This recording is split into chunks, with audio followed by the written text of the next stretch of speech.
Bonjour et bienvenue dans cette nouvelle vidéo.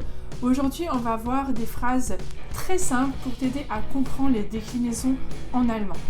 Donc, le but c'est vraiment de t'aider à comprendre un peu comment se passent les différentes déclinaisons. J'ai fait déjà plusieurs vidéos à ce sujet-là aussi où j'explique les tableaux de déclinaison. Tu retrouveras tout dans ma playlist spéciale sur la grammatique. Je la mets aussi en lien là-haut. Mais là on va voir vraiment des phrases du quotidien, des phrases très simples pour t'aider à comprendre un peu les déclinaisons en allemand.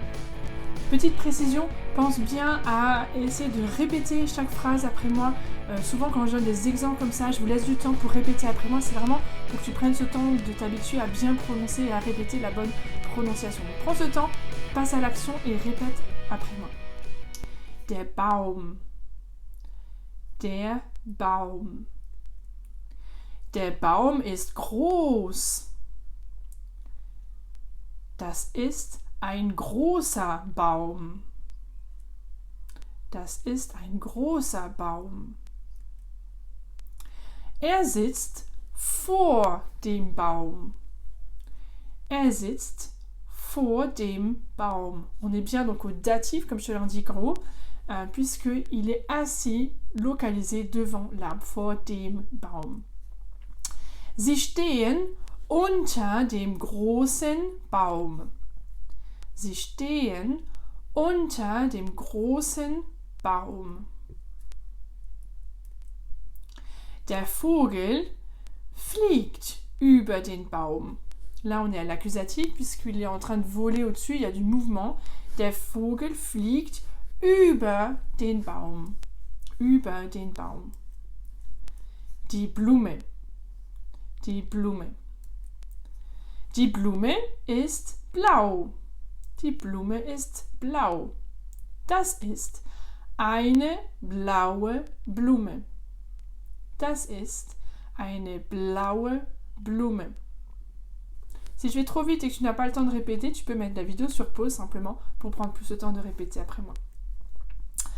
Das ist eine Vase für die Blume. Für est toujours suivi de l'accusatif. Das ist eine Vase für die Blume. Sie pflückt eine Blume. Sie pflückt was? Eine Blume. On est bien à l'accusatif. Je t'ai expliqué tout ça en détail dans toute une série de vidéos sur les tableaux de déclinaison. Si tu ne l'as pas encore vu, je t'invite à aller la revoir aussi en la recherchant sur ma playlist spéciale sur la grammaire. Sie pflückt eine Blume. Sie pflückt eine weiße Blume. Sie pflückt eine weiße Blume. Sie hat ein Kleid mit einer Blume drauf. Donc, mit, toujours suivi du datif, mit einer Blume drauf. Sie hat ein Kleid mit einer Blume drauf. Sie hat ein Kleid mit einer blauen Blume drauf. Là, mit, toujours du datif, et du coup, on retrouve la marque aussi EN à l'adjectif. Ça, je t'ai expliqué dans la série de vidéos sur les tableaux de déclinaison. Je t'invite vraiment à aller la voir. J'ai pris le temps d'expliquer tout ça, et là, on le voit dans des exemples concrets. Sie hat ein Kleid mit einer blauen Blume drauf. Das Gras. Das Gras. Das Gras ist grün. Das ist ein grünes Gras. Das ist ein grünes Gras. Oui, il y a une petite erreur dans le texte, c'est das ist et pas das Gras, ein grünes Gras, sinon ce sera un peu bizarre. Das ist ein grünes Gras. Der Hund sitzt auf dem Gras. Der Hund sitzt, il est localisé, donc c'est bien le datif, auf dem Gras. Der Hund sitzt auf dem Gras. Der Hund sitzt auf dem grünen Gras. Bon, même si sur la photo, l'herbe n'est pas vraiment verte, mais bon, on va dire.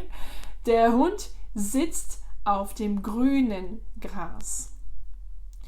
Er spielt aufs Gras.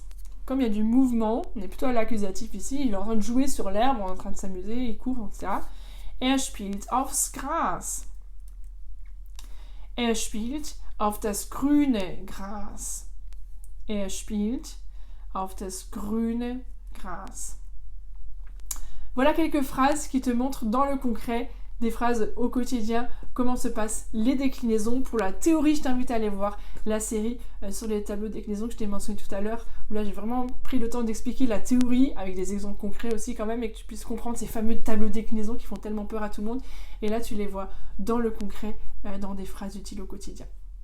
J'espère que cette vidéo t'a plu, t'a aidé à comprendre des choses sur la grammaire allemande, t'a aidé à décomplexifier la grammaire allemande et à te donner envie de mieux la comprendre. En tout cas, si c'est le cas, n'hésite pas à mettre un petit pouce bleu, à me mettre un commentaire aussi pour me dire ce que tu as pensé de cette vidéo. Et si tu as d'autres suggestions aussi, vous en faites régulièrement, je vous remercie pour ça. Je vous les note, j'ai même aussi plein d'idées, il me manque juste du temps pour pouvoir tourner toutes les vidéos que j'aimerais faire. Mais en tout cas, merci pour chacun de vos commentaires, merci pour tous vos encouragements aussi, c'est très précieux.